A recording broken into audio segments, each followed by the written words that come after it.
This is NDTV, and you're watching NDTV 24/7.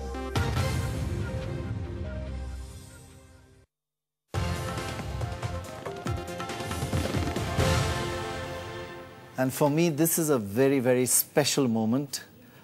We've got the Nobel Prize winner, Amartya Sen, with us. Thank you very much for joining us. Thank you for asking me. About 9 months, a year ago, the Queen went to the London School of Economics to cut a ribbon, and she looked at all the professors and said, "Things are so awful. How come none of you foresaw that we were getting into a depression or a deep recession?" And they couldn't answer. It took them 6 months to answer. Was she being... for many of us, we feel, yes, a lot of people did miss it. Is that correct? I think that's correct. I think the Queen's question was perfectly sensible.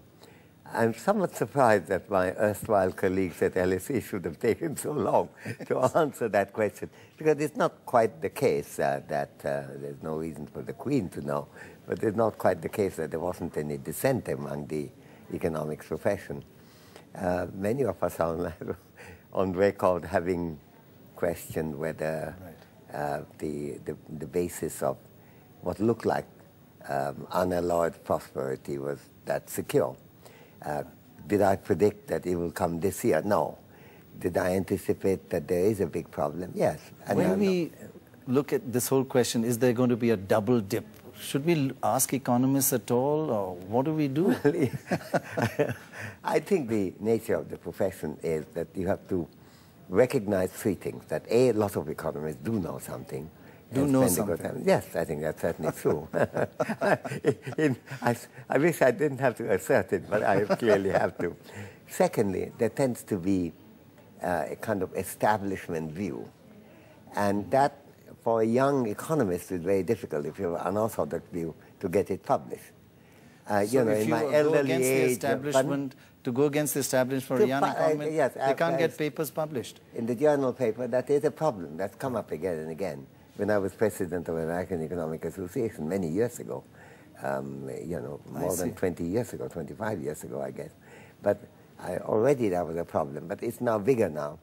Maybe the present crisis might have changed things. We have to see the numbers. But imbued some uncertainty into the... Yes, and some lack of confidence that the establishment line is necessarily right.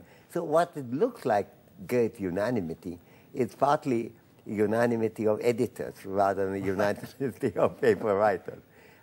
You know, elderly people who happen to have got one way or another those tokens of established, you know, recognition, which may or may not mean anything, like the Nobel. I mean, Joe Stiglitz or I will have not great difficulty publishing. Oh, yeah, but obviously, for young kids, it's a problem. So that's the second thing to know. Right. The third thing to know is that it's possible that those of us who might have been rightly skeptical then, maybe overdoing our game is perfectly possible. So you have to, you know, you need eternal vigilance. There were some who predicted it every year. There were some people who predicted every year and got a huge credit when it came true. But if I go on predicting the same thing every year, at some point. I mean, if I say the monsoon is going to break in Calcutta on the 16th of June, some year or other, I'm going to get it right. Spot on. Right. So is there going to be a double dip recession or not? Depends on how well it's managed. And it being, I would say it's being managed moderately well.